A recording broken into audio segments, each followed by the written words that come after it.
Hello, everyone. Welcome to the second event in the Chicago Poetry Center's 50th Anniversary Learning Series. I'm Helene Achanzar, Director of Programs at the Chicago Poetry Center. At CPC, our mission is to connect people and poetry, equitably engage poets with communities, and advance creative literacy in the city and beyond. We do this through poetry programming in Chicago area schools and public events like a monthly live-streamed reading series. This year is CPC's 50th anniversary, and to celebrate, we're offering 3 virtual presentations that gather Chicago poets to talk about the next steps in poetry. Tonight, we will hear from Keith S. Wilson about how to apply to writing residencies.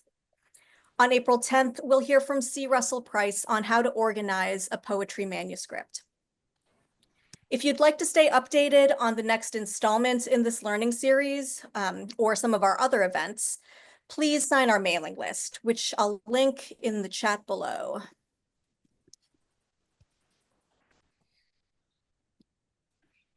So before we begin, I'd like to just share a few notes about the format of this session. Please feel free to make yourself comfortable. You can stay on screen or turn your screen off, but I do ask that you remain muted for the duration of Keith's presentation. Keith might ask a question during his presentation, and you are warmly encouraged to participate in the chat. So at the end of the time together here, we will save, we'll have a Q&A, and we'll save all of the questions for the Q&A at the end of the session. If you have a question for Keith, please type the word stack into the chat. Please do not enter your questions in the chat. I'll keep track of all the participants in the stack and call on folks in order to unmute and ask their questions during the Q&A portion. If your question is answered during the presentation, or if you change your mind and no longer want to speak, please type cancel in the chat. I'm going to now add this info in the chat for reference.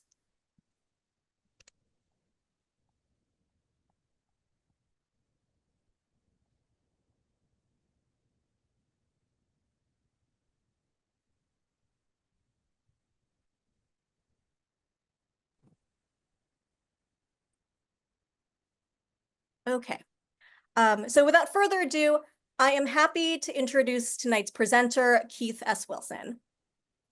Keith S. Wilson is an Affrilachian poet and a Cave Canem Fellow. He is a recipient of an NEA Fellowship, an Elizabeth George Foundation grant, and an Illinois Arts Council Agency Award. Keith was a Stegner Fellow of Poetry at Stanford, and his book, Fieldnotes on Ordinary Love from Copper Canyon, was recognized by the New York Times as a best new book of poetry. Take it away, Keith. Awesome. Thank you. Hello, everyone. I'm going to start screen sharing. And I'm probably going to move at a little bit of a clip because a lot of so one of the things that I think is that I really love about this as a topic is that for a lot of things, there's like just like an answer to it. There's like a way to do it. I think there's there's like a lot of practical things about how to apply for these things, and I'll just sort of read through them and leave some time at the end to answer some questions. But here's some of my contact information if you have questions later. KeithWilson13@gmail.com, and I'm on Instagram at keeping it real _. All right, so the first question that I have, and I'll return to this at the end of the presentation, is when you're interested in applying to a writing fellowship or a residency or a writing retreat or a writing conference, one thing that you should ask yourself is, what is it that you want to begin with? Like, why are you applying? So here's a list of things that you might want for folks. I think sometimes the people have like an inclination to apply to things just because they exist. So here's like a list of things. If that's you, you're like not really sure why you want to apply. but also a couple of these are to validate things that people care about, but are sometimes maybe afraid to like admit or say because of the nature of poetry being like an art form. So they are recognition or validation, like being accepted into something. Sometimes you get money for certain kinds of opportunities like fellowships, time to write, inspiration, community, guidance if that exists at the particular kind of thing that you're applying for. And sometimes there's opportunities to workshop or other kinds of opportunities. And again, I'll return to this later. But some notes are, before I begin, is that these are my experiences as someone who's applied and applied to and served as like a juror for fellowships, residencies, writing retreats, and conferences. And therefore, I acknowledge that with everything that I'm saying, I do try to keep an ear out, and I do talk to a lot of people about their experiences applying to things. But I want to acknowledge that I'm like a cis male, light-skinned person who everything that I experienced is like through that lens. And so I've been to a lot of other kinds of talks where people will suggest things, and I'm like, that doesn't apply to me because of like my particular situation. I try to keep that in mind, but yeah, like sometimes I'm expressing a thing that I've experienced, and I'm happy to hear folks sort of push back if that's like not their experiences when they attempted the things that I'm talking about. And ultimately, I want equal access to all these opportunities. I don't believe that you need any of this stuff to succeed, but I also want you to decide for yourself whether you want or need the things, rather than the barrier being not knowing. So here's a list of things that when you apply to these opportunities, they generally want, but there's sort of a bare minimum two things that essentially everyone wants. So that's the cover letter and the sample of your work. And then everything after that are things that that are not always required. So sometimes they also want a letter of intent. Sometimes they want, or rarely, they want an artist statement. This is much more popular for visual artists. Rarely they want proof of income for financial need, like when you're applying to something that has a grant or something attached to it. Sometimes they want a CV or resume, and fairly rarely they want letters of recommendation. I put in parentheses 3 because that generally is the maximum that they want, that a lot of opportunities want. Sometimes they want just one, and a couple of things want like as many as like 5, which is wild to me and unnecessary in my opinion. But we'll start with the cover letter. The cover letter is, again, one of the things. Oh, and the reason I have the sample of work folded is I believe this is like thing. I think that you can have like a sort of very by the numbers cover letter and still get opportunities if your work is strong for the person reading it. And I'll talk more about that. But the first thing is the cover letter. So with the cover letter, I try to keep it to like 350 words total. I like really try to keep it short. And sort of for visualization, double space 350 words is like a page basically, or a little less than a page. Sometimes I'll send stuff that's like a page and a half cover letter, but I never do any more than that. And I have here tried.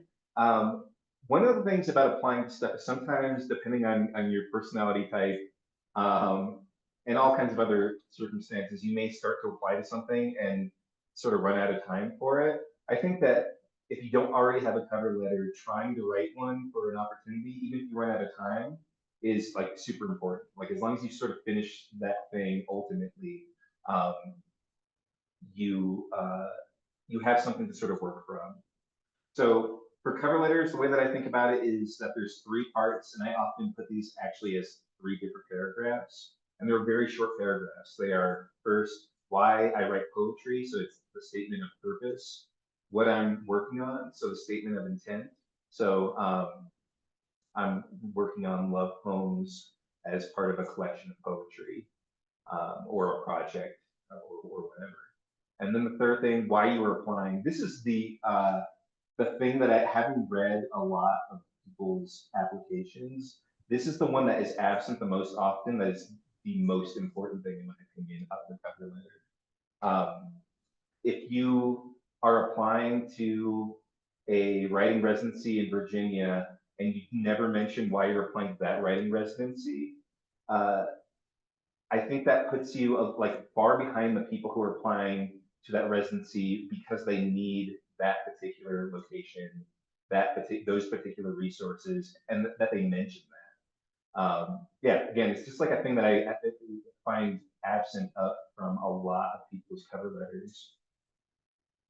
So answering these questions is key. Beyond that, be creative, open with something creative, moving, strong, I wrote creative again, and unique if you can. But again, I think that as long as you sort of like answer these questions, even if it's very straightforward and not a sort of beautifully written document, um, I have gotten into things and accepted, people's applications that are not being wildly beautiful and creative. They're just answering questions. One thing that I often do is in my final sentence in that section of why you were applying, I end with how much I want or need to go. Sometimes like I've worked on things that I absolutely do need to be at that location to do the thing that I'm working on. And I mentioned that in the last sentence. I always keep it short. And I try to have someone read over it. Sometimes this is like literally just for grammatical mistakes. So here's like a sort of visualization of that cover letter. To whom it may concern. A quick note, people always say to write the person's name, say dear whoever. I actually never do that. I have always said to whom it may concern for everything I ever reply to because of how often there's like turnover and the thing that's listed on the website is not correct. And I don't personally find it offensive to say to whom it may concern. I have no idea who's going to be reading this cover letter. It may be jurors, it may be a particular person listed on the website. So I always expect to whom it may concern. If you for sure know who is going to be reading it, then feel free to put their name. And then again, that list of things I said earlier.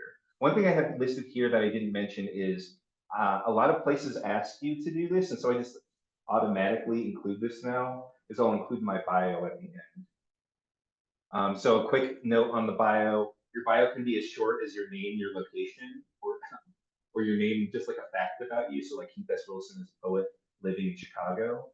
And if you write a longer bio, try to keep it to like under 150 words.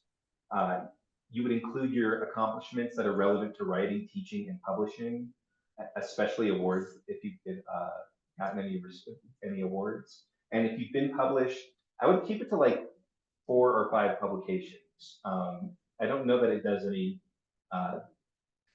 really does anything to list like 10 publications that have a really long bio of all the places you've been published. A lot of times the bio is not really even read by the people reading. It's sort of there in case you win for them to put on the website. So yeah, it's I wouldn't overly fret about it.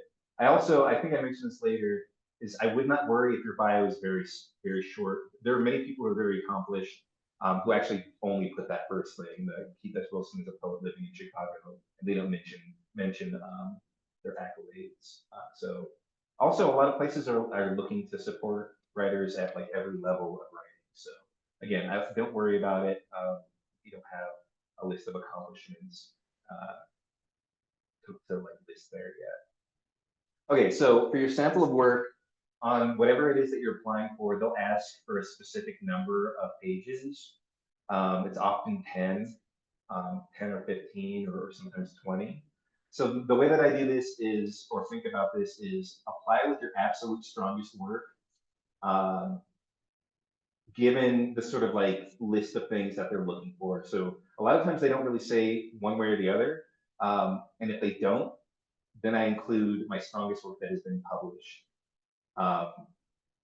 But also, if you don't have work that's been published, or they don't allow you to submit published work, I try to give work that has at some point been given some sort of compliment by some other human being other than myself. So I never personally submit work that I think is good that I've never shared with anyone before. I only ever share stuff that I've done a reading for and someone said, oh, I like that one poem, or I've shared with friends and they say they like that one poem. I try to share something that in theory a third party outside of myself, right, is interested in. I've never personally shied away from work that identifies me as marginalized, but I also usually talk about that in my cover letter. So I'm like very upfront about it. Also, my work is like about that. So yeah, my experience is that, and I can't think of anything that I've applied to recently that has told me not to say those things. So yeah, I always just mention it because it's like in my poetry. So my personal technique for ordering poetry, I think people like way overthink this. And so this is just like a thing that I do um, because I think if you're submitting your best work, which presumably everyone is, right? Like everyone is trying to write the best poems and submit the best poems. That is the goal. And the people doing the reading read so many things that they're not truly spending a huge amount of time probably like really analyzing your ordering. But if you sort of need some sort of guideline, the thing that I do often is I try to start with my strongest piece and end with my second strongest piece. And then everything in the middle, still pieces that I think are strong, but I don't think of them as like the like huge crowd pleaser or whatever, if I even have those kinds of poems. And then my second to last poem, I often include as something that I think that I'm like proud of and interested in, but I also think is kind of weird or difficult. That might not apply to everyone, but like I write visual poems, and if they don't prohibit visual poetry, my second to last piece I'll include. So that way, if they find it weird, there's another poem after that that is strong that they can like focus on instead. And if they find it interesting, I've included it. And then often, sometimes they'll tell you how to format the like title of the file that you're including, but otherwise I often just, the sort of like default thing that many people ask for is poetry and the number of pages, or your name, Wilson, 20 pages. Okay, so the next thing, this is not always required, but a statement of purpose or intent. I think this is one of the more like when you start getting into the list of the things that that not everything asks for. This is one of the more popular of those things. So your statement of purpose or intent will be what are you writing about and why? How are you writing about it? And then if you can explain why this specific place is important for that. So like if you're writing, so I've been writing poems about slave insurrection for a very long time. And so I'll mention that this location is close to a Virginia museum that has exhibits, or you yourself, this residency, I know that you have a library that has work around this subject or whatever. So anyways, a list of things that you might consider looking at and including as reasons that you're applying to this place are the location that it's in, its history, the facilities that it has, the surrounding community, the other kinds of artists that attend. So one thing to note is that some residencies include other kinds of artists outside of poets, like so writers, visual artists, dancers, musicians. So if that's important to you, you might mention that. And then the organization's values. So if none of that applies, although probably some of it should, at the very least, why the time that you'd be there is important. One thing to note is that your statement of purpose or intent is not, you're not usually beholden to it. So the vast majority of the time, if the thing that you're working on a project and when you get there, you're like, oh, I can't work on this, or I don't want to work on this. Or since then I've started working on something else, they don't care. Occasionally they do. Occasionally, like they're supporting a particular project. The vast majority of the time that can change. And so you're the expert on your own work, so like make it sound as good as you feel about it. So the next thing is the artist statement. I won't spend a huge amount of time on this because there's like a million things online explaining how to write an artist statement. But also the artist statement is fairly rare. Poets are not asked to write artist statements very often. But ultimately it's the philosophy of why you make your art. Also why your art is important. And then why art is important to you. And it can be a history of why you came to art. So a lot of people's art statements are like why they became a poet, or how they first became a poet. And it should show your passion ultimately about art and about the kind of art that you make. Another way of thinking about it, I guess, is like why the thing that you're making only you can make it. You won't like say that directly, but essentially what you're writing sort of explaining that, like my experiences have added up to this. Again, this is another one I won't spend a huge amount of time on. Part of the reason for this is that it's usually just a document. You don't actually have to write anything. So this is usually really straightforward. It's your like last tax return or possibly a pay stub. They'll tell you what it is that they need. This is again very rare. But sometimes they'll ask if they're doing some sort of financial support for you. If you believe that this doesn't accurately reflect your actual lived life, contact them and ask them about this or explain it to them. So examples of this are, it seems like you make a lot of money, but you live in a very expensive city, that you have kids or someone else that you support financially. So even though it may feel on paper like you make a lot of money, you actually don't have very much money. Or you have medical or dental bills, whatever. Like whatever is the situation that you're experiencing that your statement doesn't seem to adequately or doesn't adequately reflect your lived experience. Let them know or ask them if they have exceptions or yeah, start a conversation with them. One thing to keep in mind with these kinds of things, so I'll mention more than once, asking them, like sending an email and asking, is I think a lot of people feel like they're being a burden doing that, but there's almost always, especially for an organization, like an institution, a school, or whatever. There's like someone working there that's their job. So it really does not bother those people. I would ask as far in advance as you can. So don't ask, the day that something is due.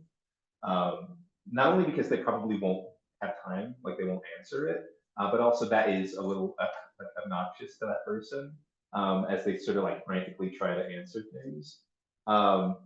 If you can, right? Like ultimately, I as a person who has served on a bunch of things, I think that's like part of the job. And if someone has a question, they should ask it, even if it is last second. Just a very low chance of that thing being being answered in time. So the next thing is proof of income. So, oh, sorry, is the CV.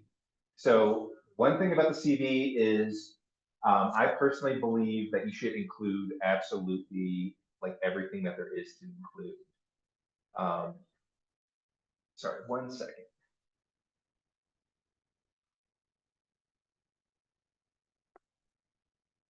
All right, yeah. So include like everything. Include readings, things that you publish, definitely everything that you publish. People often have their CVs online, so just like look up someone's CV who does the thing that you do, like so another poet, or if you do more than one thing. So for people who are working in multiple genres, right? Like if you're a poet and a prose writer, or multi-disciplines, if you're also a visual artist, like try to find someone else who's working in all those different things, and just like copy their format and the kinds of things they mention in their CV. Don't worry if it's small. It goes back to the thing I mentioned with the bio. The other thing is if you have a resume but not a CV, as long as that resume only includes things that are relevant to art things. So again, that's writing or art making, publishing, and teaching. Include a resume instead if that's what you have. Don't include it if it's a totally different field. Um, Even if you have to make a new one and it's very short, just create a new CV or resume that's an artist.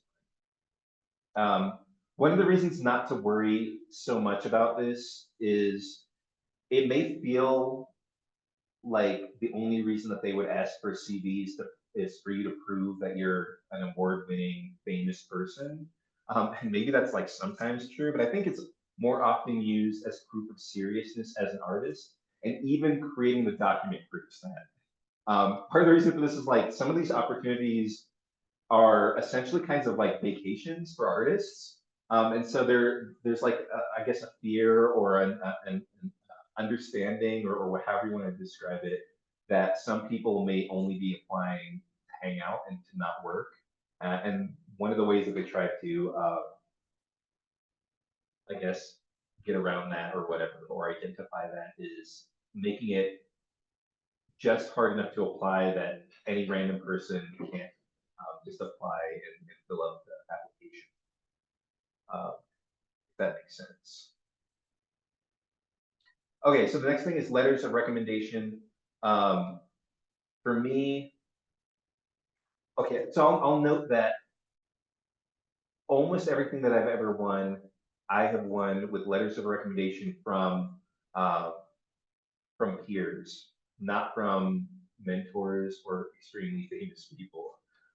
So that's, I feel like that's another thing that people worry about a lot. It's like, oh, I can't win anything because I don't have a mentor, or the people who win things, their mentors are like award winning. You know, someone knows someone who's won a Pulitzer or whatever. And I think that I can't speak to that because that's not my experience with applying to things. I only ever have, with only a couple of exceptions, have won things or applied to things with my peers, like other poets. So, anyways, I would ask those people, whoever it is that you need to write your letter of recommendation, to make sure that you ask them like at least a month before, or as long as possible, really. Uh, One of the reasons that I have often used peers is that if you're applying to a lot of things, you're asking someone a lot of times for a cover letter. And that I personally find that much easier of a friend than someone who I know less well, but who's sort of in a position at a university that is impressive. Although some of my friends at this point, I guess, that applies to as well. But early on, I was winning things with people who were exactly where I was. So choose someone who's passionate about you or your work or knows your work well over someone with a big name if you have that option. Uh, I mention this every time that I ever talk about this as a subject, but I have read cover letters and I've read some from people who were very famous that their praise was so faint that it was worse than if they had no cover letter at all, in my opinion. Like I remember a cover letter from someone who is a huge award-winning poet who described the person's work that they were writing for as competent, and I just found that like just like the worst. Like if you like, you should have just asked your friend. Like I hope this person knows that this cover letter just like makes them sound like the most average writer of all time. So yeah, like if you have a good relationship with someone who knows your work, that's better than someone who you barely know. Um, in my opinion, that is like, you know, famous or something. So other notes is, unless otherwise indicated, keep your documents to a single page, um, double spaced. The exception to this is poetry samples. So poetry samples always follow their directions, and if no directions exist, do not double space them and never include more than one poem on a single page. Another thing about poetry selections is sometimes they tell you do not include identifying information. And depending on the kind of poetry you write, um, I wouldn't worry that it's possible to figure out who you are, but sometimes people like there are certain poetry forms where you include your name. So you would like need to like cut that line out or censor it or whatever to black it out. Yeah. The other thing is do not get fancy with fonts. Times New Roman is fine. Garamond is fine. 12-point font, black ink only. Um, One of the things about typefaces is when you read hundreds and hundreds and hundreds of pages, you just really want something that's easy to read, and you're not really paying attention to how it looks. And when things look different than Times New Roman Garamond, one of those sort of like neutral fonts, it's like it hurts your eyes. Like it's just difficult reading. So you want to make it as easy as possible. And what this is one of the only things I well, I shouldn't say one of the only things. This is one of the things that I do think people will just not read.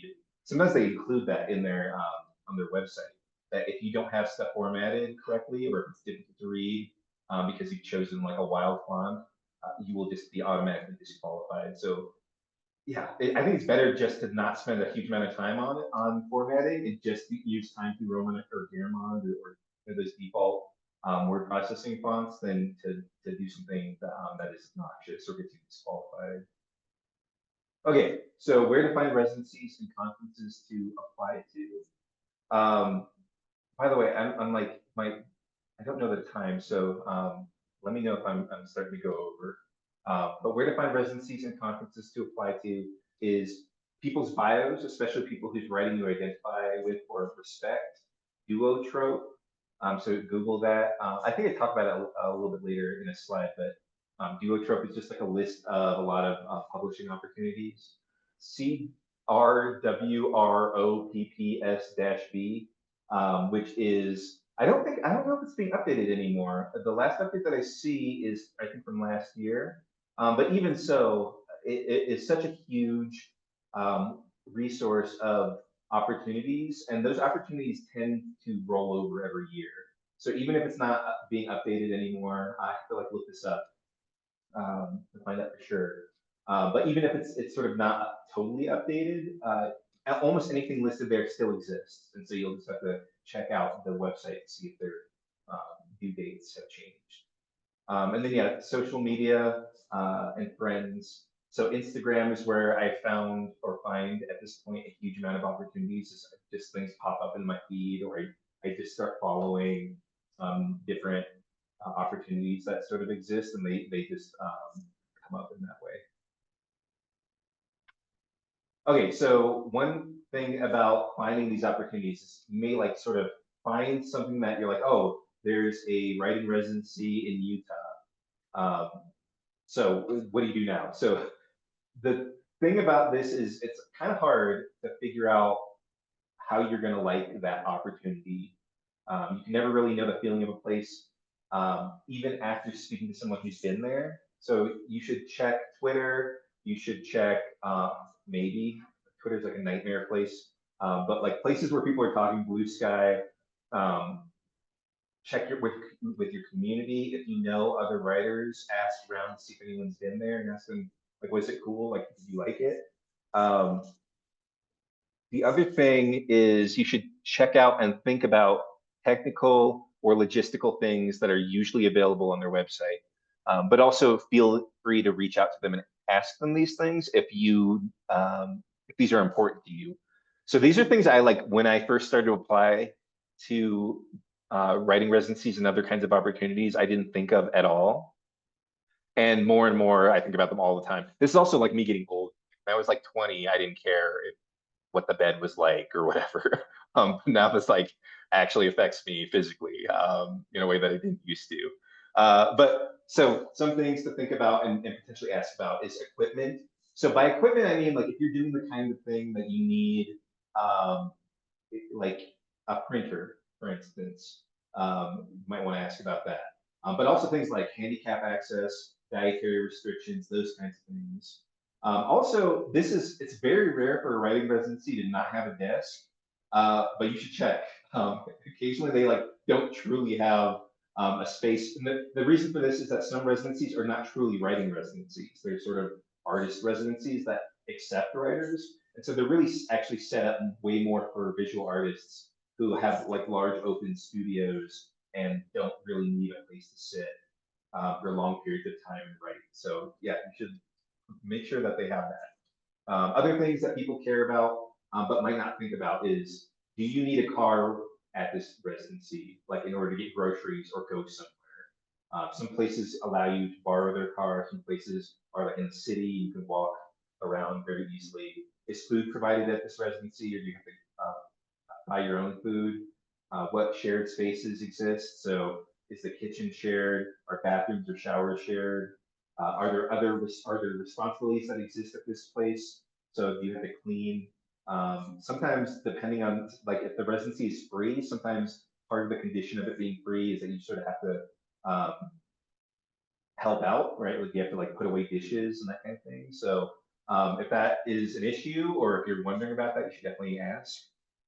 Do they provide a lift from the airport? So the number of things that I've gone to, and the airport is like a million miles from the location, and I don't really, um, this doesn't happen to me as much anymore, but like when I was younger, I'd be like, oh, I don't have any idea how to get from this airport to this location.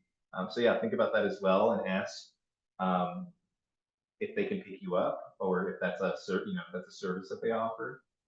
Um, yeah, make sure that you send everything that they want, name everything correctly, and send it on time. Um, one thing that I'll note here is if you miss a deadline, but you get most of the application done, I would just try to finish that application and save it for next year. The other reason to potentially still finish it, if you're like going to miss the deadline, is a lot of times, I wouldn't say a lot of times, but sometimes the deadline is moved. So like you miss the deadline and then you find out that they've moved it to the next day because for whatever reason. And so now that you have it finished, you can actually apply with it. The other thing I'll mention later on, yeah, I'll get to this in a moment, but there's another reason I really suggest finishing applications even when you're like, there's just no way I can meet this deadline. I'm gonna miss it by like a day or 2 days or whatever. I still suggest trying to finish. I'll talk about it in a moment.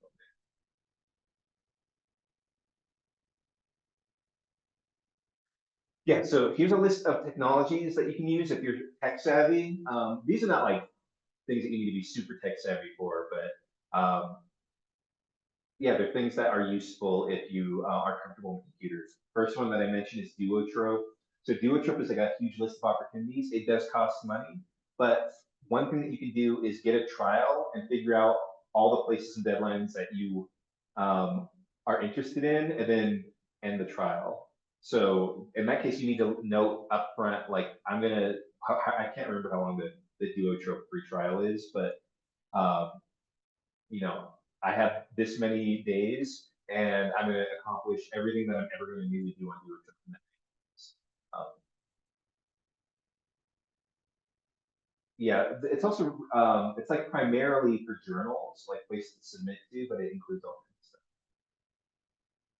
stuff. This is one, like my big thing that I do is I use Google Calendar. So every time I find an opportunity, I add it to my Google Calendar as a reoccurring event for that date every year until the end of time. So like what that means is that one thing that it means is that my Google Calendar is like just a huge mess at this point. So you might want to like name it its own calendar.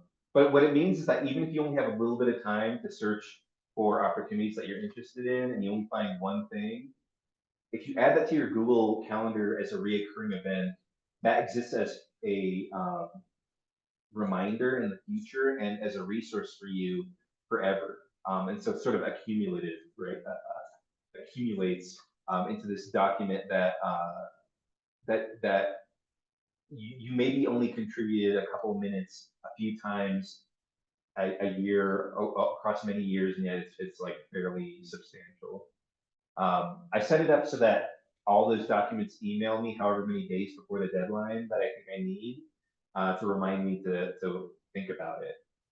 So when a thing is a really big deal, I'll email myself like a month in advance and be like, make sure you start working on this. And if it is a fairly straightforward application, um, that I can reuse things that I've applied before in the past, I won't have as much of a notice. I mentioned creative writing opportunities blog. Another really big one is artist communities. This is like maybe the biggest one actually here on this list. Is artist communities has a huge uh, listing of opportunities for artists. So that means that they are opportunities for often visual artists, but uh, most, if not many, artist residencies also accept writers. So you can find a lot of opportunities there, even if you're not a visual artist. One thing that I do that I use I might be the only person in the world who uses this, but Visual Ping is this website that is free and you sign up for, and you can put a web page into it, and it will email you if anything on that web page changes. So I use this when an opportunity exists, and they do not list when the deadline is. They're like, we'll post when this opportunity comes back.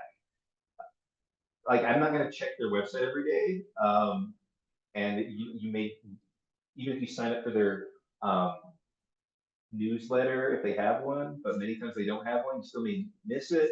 So I use Visual Ping to email me when a web page changes. So sometimes they'll change it and say, you know, this fellowship opened back up, and then it'll email. Okay, so last few things I think is after you get in, if it's not free, so some of them are free, some of them are not. Some of them have stipends, so they will pay for your travel and or some amount of money to allow you to be there. But if it's not free and you still are trying to go, you can try to crowdsource. You can ask them for money. So this is a thing that I know people do and have had success with that. And I also know many people who like refuse to do this, but you can ask them, you can let them know, like, I am not able to pay this amount of money. Do you have any kind of opportunity, or can you waive the fee? You can actually also ask when there's an application fee to a place, if they will waive the application fee, even if it's not on the website. Especially if it's not on the website. Like, you don't even have to ask if it's on the website. So you like just ask them, and many places will waive it for you.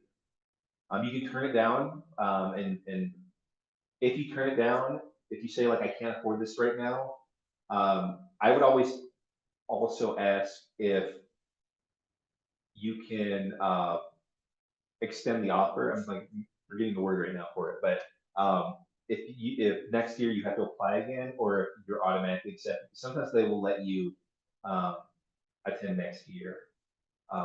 And then obviously, if it's not free and you can afford it, you can just pay for that opportunity.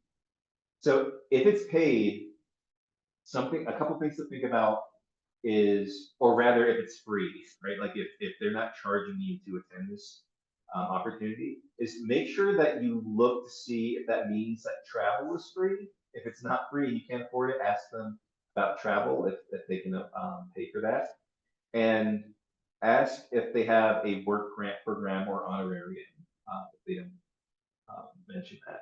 Sometimes these things are actually mentioned somewhere on their website, but their websites are very old or difficult to navigate, and so that's a reason sometimes to ask, is like, I can't find any information on this, but maybe it exists. So one thing that I find super important is advocation. So, like, after you get into a place, sometimes they will ask you to read for them, be part of their selection process for future people applying. I believe in trying to do that, even though sometimes it's not paid, often it's not paid. I try to read because of wanting other people to have opportunities that I don't know other jurors will give them. So, like, for instance, when I'm reading for a writing residency or other kind of opportunity, I will not automatically reject visual poetry. Like, I'll look through that and recognize, like, the good work that many people are doing, even though visual poetry is not a thing that many people understand. But other ways of advocating for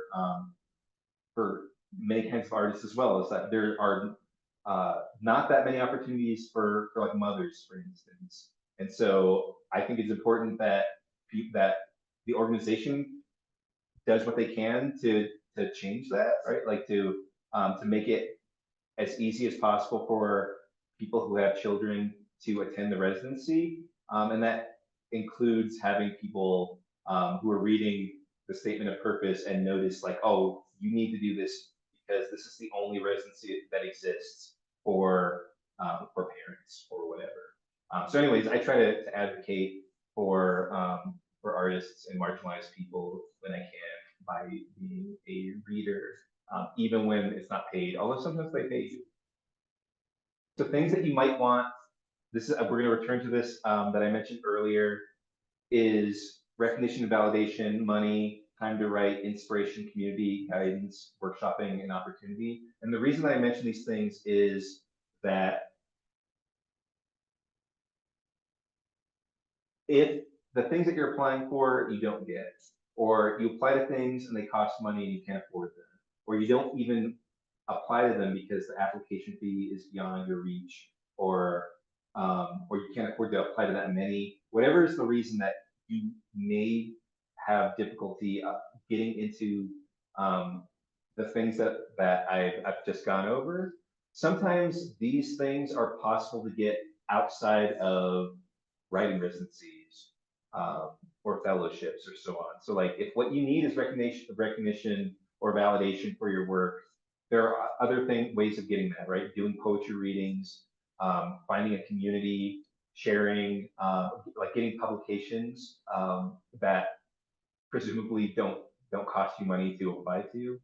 If you need time to write or you need inspiration, it is sometimes cheaper to get a hotel somewhere than to try to go to some of these writing residencies. Like if that's the thing that you need is time to write, like doing the work yourself might save you the money that this opportunity would cost you. Sometimes residencies, you might think that you'll get a community at that residency and it's just like not that kind of place, or the people who are there you don't click with. So it might be better to find a community where you live. To invest in that way. So I also want to acknowledge some of the risks of all this. So rejection is hard for a lot of people. I think it's hard for everyone, but one of the reasons I first started applying to, ironically, that I started applying to writing residencies is that none of my poems were getting published. And so it goes back to that recognition or validation. I would like just wanted anyone to say that my poems were good. Like even if they weren't going to publish them, if they would like accept me to like spend time writing at their facilities or whatever, that was good enough for me. So yeah, like I tried to use it as a way to like avoid rejection, but applying to more things means that you will get more rejection probably. So that's the thing to keep in mind. And another reason that sometimes, depending on where you're at, it might be better to just to think about what your priorities are. Some of these things cost money even to apply to, and there are always other costs, even if they don't cost money. So opportunity costs, like what you would be doing if you weren't at this place. Missed family and community, paying rent. So it's a little wild sometimes going to a place and still paying rent at a place that you're not living. So that's a thing to keep in mind. Depending on how long you're at a location, you can maybe sublet and that kind of thing. But those are things to keep in mind. Missing work if you have to take off from work. That just like the burden of travel. Travel is often not fun. So yeah, those are all things to keep in mind as you think about whether you're going to apply to something.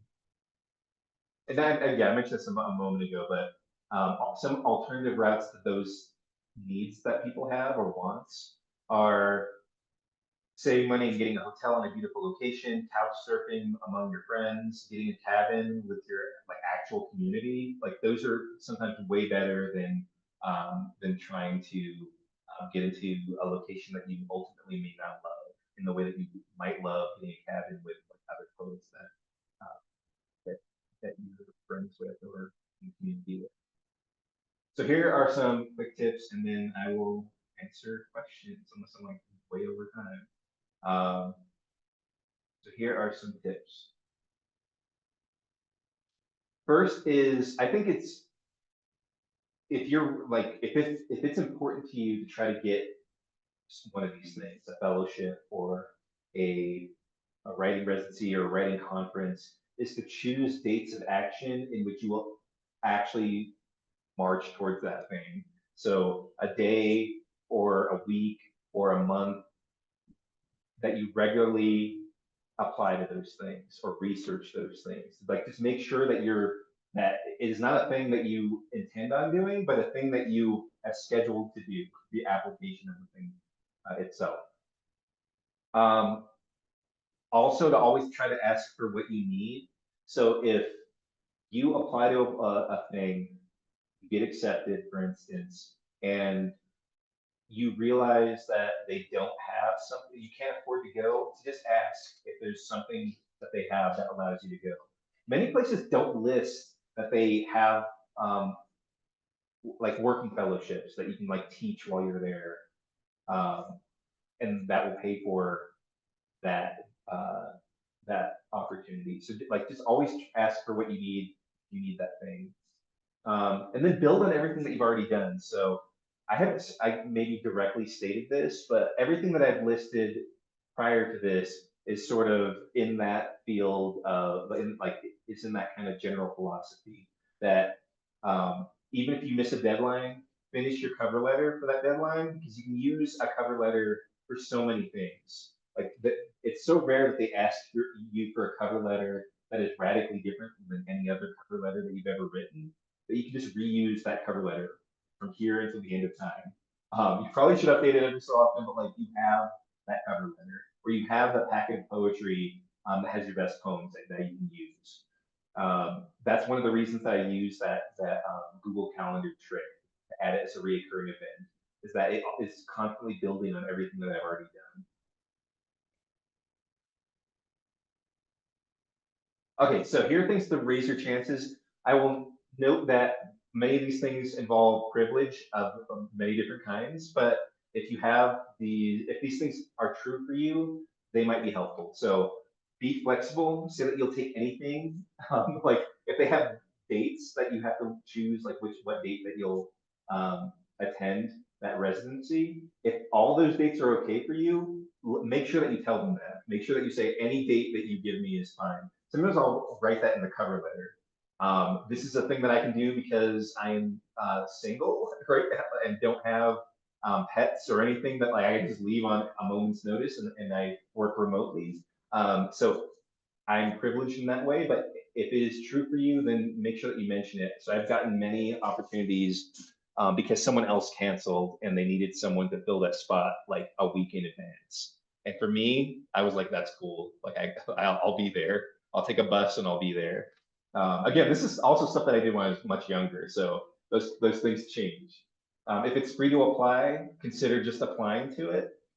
Um, if there's if there doesn't seem to be a scholarship, ask if there's a scholarship. If they don't pay for travel, think about whether you can afford the travel. So sometimes it may feel like, oh, I could go, it's free. But when you actually consider what it would cost to get there, also taking into account how to leave the airport. So many airports are very far away from the residency, and the taxi drive is like over $100.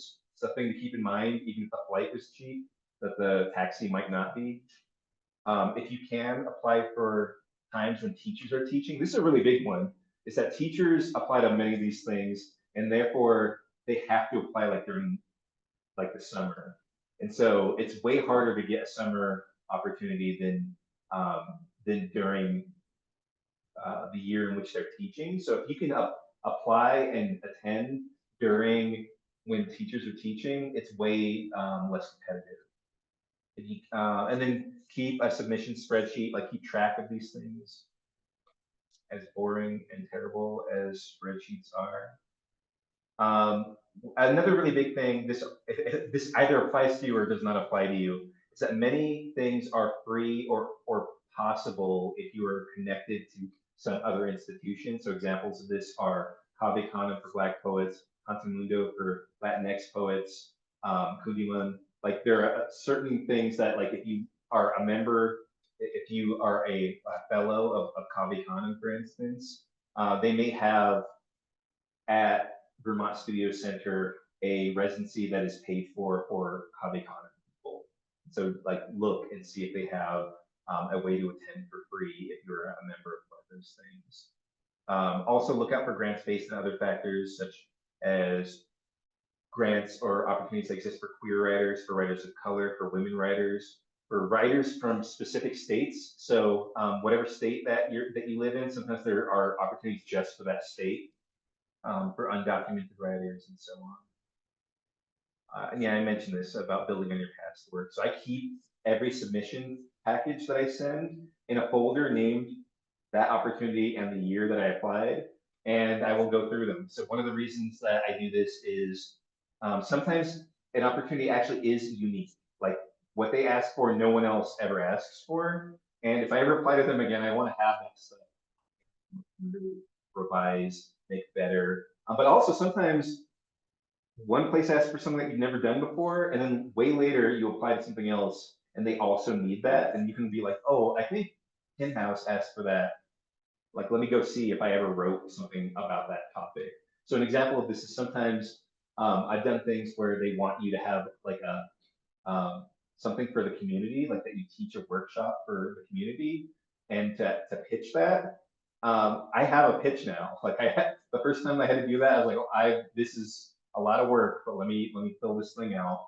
And then I saved that, and anytime anyone ever asks, I have that pitch for a workshop that I can give. Yeah, submit a lot. So this is true of everything. If you're trying to get published, if you're trying to get a writing retreat, the more that you submit, the higher the chance that you will be accepted. It's just like a numbers game. So if you are truly like, this is important to me and I really want to try to do one of these things, to just make it a part of a schedule. So so on the first and last day of the month on the 15th, I don't always apply, but that's a day I set aside to think about applying. That works for me, where I'm like, if I'm going to be applying anything on the 15th, I'll figure it out. So that's like how I do it. And then make sure that you budget. Like even if you feel like you can financially afford to apply to things that have a fee, keep track of what you're paying for. At a certain point, what you're applying for could have been spent, like that application fee could have been spent getting a hotel, or buying something new that would help, right? Like just having like a meal, and relaxing or whatever. It might have just been better than applying to some of these application fees they're like anywhere from like $0 to like $50. So if you're applying to something that costs $50 regularly, that adds up. And that's it. I can answer questions. Thank you so much, Keith. This has all been so helpful and really informative. And I really can appreciate what you said about asking for what you want. Keith and I met at a writing residency many years ago, and one of the the travel situation was that we were supposed to be reimbursed for our airfare. And at the time, I was like, well, I can't afford to pay for this up front. And so, just really asking the team, the organization to buy the flights, and they were very happy to do it. So I think anytime you can communicate your needs, anytime you can really, as Keith said, ask for what you want. The worst that can happen is that they say no, and that's literally the worst outcome. Okay, so thank you everyone for joining the stack. As I mentioned, if you have a question for Keith, please type stack into the chat. And as I call your name, you are welcome to unmute. You're welcome to turn on your video if you feel like it, and ask your questions to Keith. The first person in the stack is Tracy. My situation is that I've been disabled for 50 years. I live on a poverty level because of that. Should I say that? To what extent should I let them know? I'm not even able to function, 7 or 8 hours a day, but I could get there and I could work, How much should I share about that? Yeah, I personally, so this is not something that I personally experienced, but I would say that up front, because part of the reason I would say that up front is that some places have this, like they have things designed for disabled people. Like trying to think, Malay colony, for instance, Mhm. has like a particular living space for certain disabilities. So like they often are, or at least sometimes are specifically looking to accommodate people to the extent that they can. And so you can sort of talk with them up front about whether they have the facilities that you need and yeah, what they can and can't do. I think this goes back to the thing that Helene had just mentioned about making sure to ask, and the worst that they can say is no, is also that there's usually a person there, or almost always, who that's their job, is to like look into this stuff and to know this stuff. So I would say it up front. I didn't know if maybe they get some funding to, to accept a certain number of disabled people. Yeah, I don't know. If I may also ask a related question. Yeah. Because I have had to work and spend an hour a day, which is all I can give to my writing, I've never bothered to submit to magazines.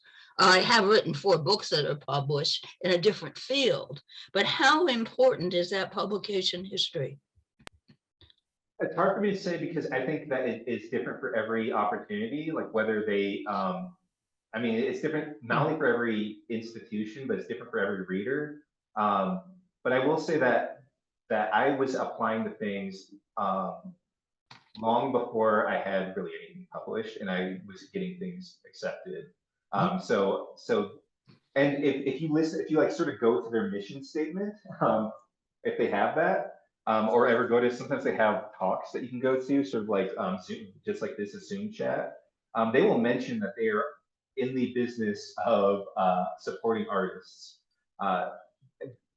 meaning anyone creating art, whether you're like super accomplished, whether you have journal publications, or so on. So yeah, I personally don't think, I think that there are some opportunities that they truly do care, and they will ask you directly for the journal publications that you published, and they have to be recent and that kind of thing, but many of them. I would hope that one's work would speak for itself. Yeah, I think that's true of many opportunities. Thank you. Thank you so much, Tracy. The next person in the stack is Minda. Hey, Keith. So you advise to include everything on the CV, but I feel like some places are like 2 pages only. So what would you recommend prioritizing? Are the readings more important, the workshops, the publications? How should we, a little bit of both? Like, how should we weight that out? Yeah, that's a great question. So and going back to me keeping everything, is I also actually I have like my resume that has, or my CV that has everything. And if they don't say anything one way or the other, but want a CV, I send that. And other places that too much comment are 3-page and 2-page CVs, I have those also saved. And for me, I essentially, I feel like if they are asking for a CV and have conditions on that CV, they actually do want to know that you are doing like quote unquote important work. Like they are actually like reading that thing. And therefore I try to include whatever I think is the most relevant to the thing that I'm applying to and the most like prestigious essentially. So any award that I have, I will include that above any publication that I have. When I include publications, I try to include the ones that are like prestigious in my opinion. All of this is always like opinion based, right? Like I'm choosing what I think would be impressive to other people. The other thing, and then I always include my education, and because I teach, I include my like latest like 2 teaching things. But one thing to keep in mind is depending on the opportunity. So like for the National Endowment for the Arts, their readers are both people who do what you do and people who are not artists. So like, it's not possible to know this always. I'm letting you know, I guess, right now with the NEA. But because of that, sometimes those opportunities, the reason that I'm choosing the most prestigious thing is that the person reading it may have no idea what poets do.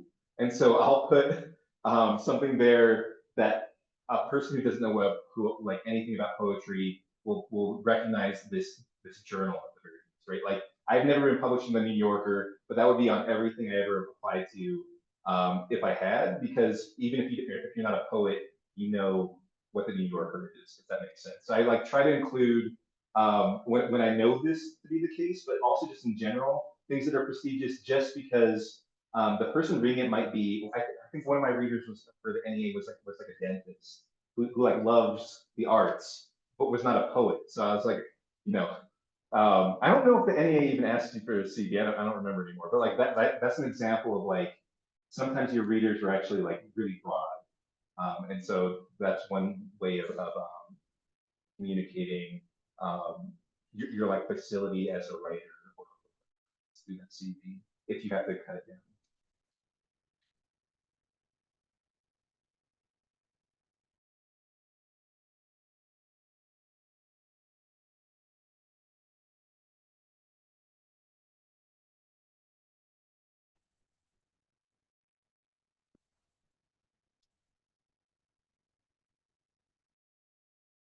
Hi, sorry, I disconnected.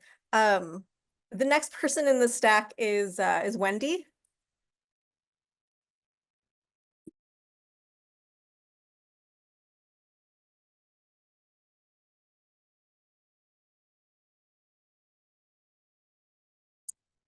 Okay, looks like we might not have Wendy. The next person in the stack is, Wendy's oh, there. She's Wendy. just trying to come off mute. Yes, sorry, my audio. Oh no, I'm sorry, go ahead. The subject matter of the poems, some of mine are very adult. Will the application be clear about what we can submit, what they're looking for, and be specific about language or subject? Yeah, so I think that I'm trying to think if I've ever seen where I don't think I've ever experienced where they asked not to send anything. Normally it's literally formatting stuff that they ask about, or things like because some of my stuff is very violent, and I've never had to put or been instructed anyways to put any kind of warning or anything. The vast majority of the time it has been things like it needs to be new work maybe, or work. Some occasionally it's like work around a particular topic. All that's very there. So yeah, I would just look through and see. As a reader, I've read a lot of just a huge span of work, and yeah, my experience is that I've never seen anyone ask anything Okay. specific to that. And my other question is, there was one that I applied to, it's local, Ragdale, and last year, you didn't even have to send in writing samples. There were a few questions, and then they said, but it's a pay, I had to pay to go. But I'm looking and looking, they didn't have where you could meet other artists. They didn't have any kind of instruction. It's like, it's a place where you can go and write for 3 days or 6 days and have that solitude. But have you been to any of those? Do you have opportunities to meet other writers? Is it worth going to those unless I just need to be alone? Yeah, so I have been to Ragdale actually, and when I was there, there were yeah. So the thing about some of these writing opportunities is that it's one of the reasons that I think it can sometimes be difficult to find community at them, is that even when there are other writers present, you don't know what those writers are like. And that may sound like I'm saying like, oh, like you will clash with them, but you just might not see them. Like they might be in their rooms writing, especially if for many people, this is the first and only time that they have ever had to write. And so they're like really trying to write. So sometimes, so I would say that the opportunity, if you're interested in that, make sure that opportunity mentions almost like specific specifically that they're interested in community and have things going on to foster that. So that can sometimes mean that you are living in like such a small shared space that like you will be in each other's business if that's like a thing that you want. But sometimes it's actually like share outs and things like Crosstown Arts has changed a lot, and so I don't know what's going on with them, but they like used to have meetings, like people come and hang out. Like meetings like more formal than it really was, but like they will usually tell you if they have that kind of thing, because yeah, you don't have any idea. Another thing, actually, I guess the last thing is some opportunities are so big that they necessarily will end up having a lot of people. So like um, Vermont Studio Center has so many people there that there will always be people hanging out.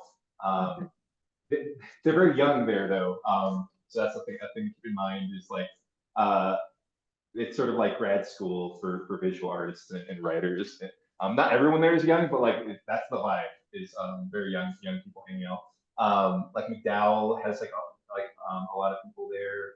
I think UCross is a place that that's I guess one last thing is some places have shared dinners, and that's also so like UCross has shared dinners, and so you will definitely hang out with 10 people every single night. So yeah. Thank you.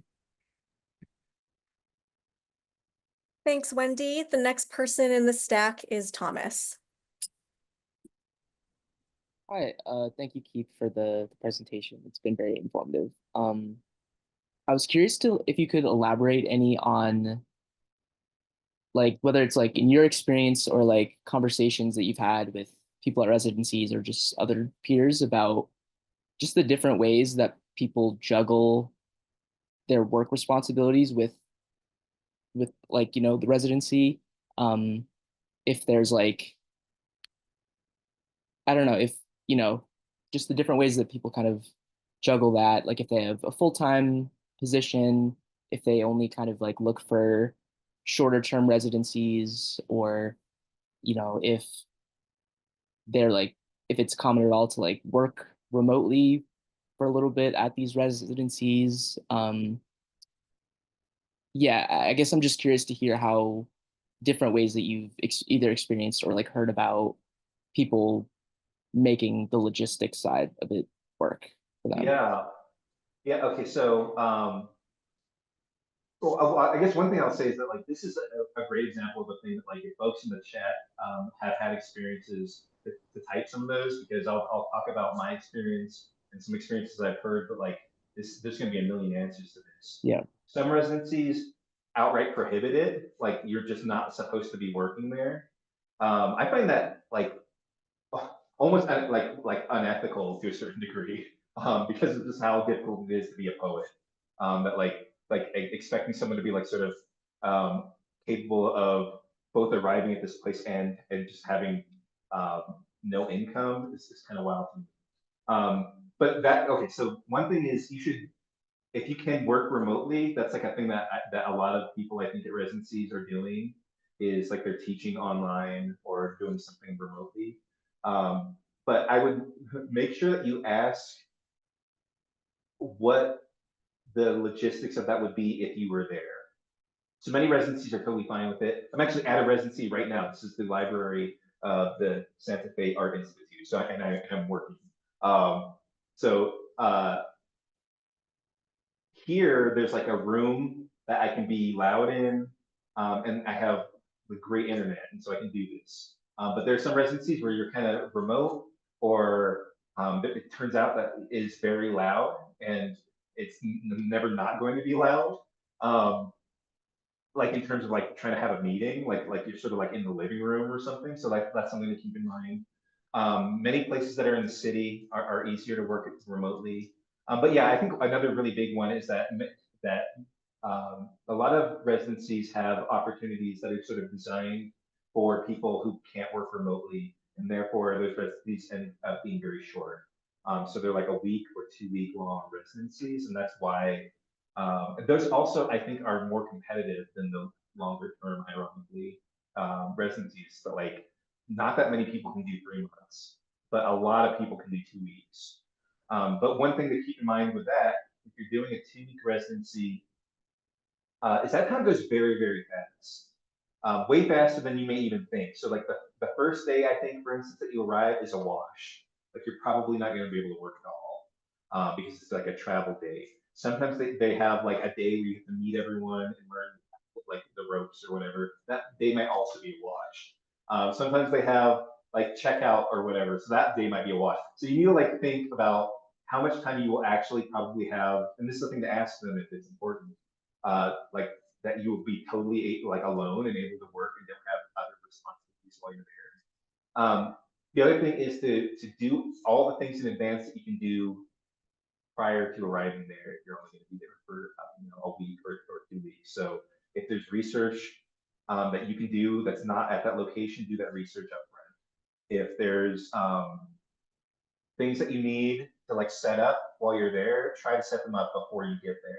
Like if you need to like books, for instance, like mail those books. If you need those books, right? Like just to maximize the amount of work that you can do while you're at that location. And then I guess the other thing, the final thing that I have for this is some residencies, the food is prepared for you. That saves like a huge amount of, it's both like luxurious and amazing, but it also just saves you a huge amount of time if you don't have to like cook your dinner or clean after you cook your dinner.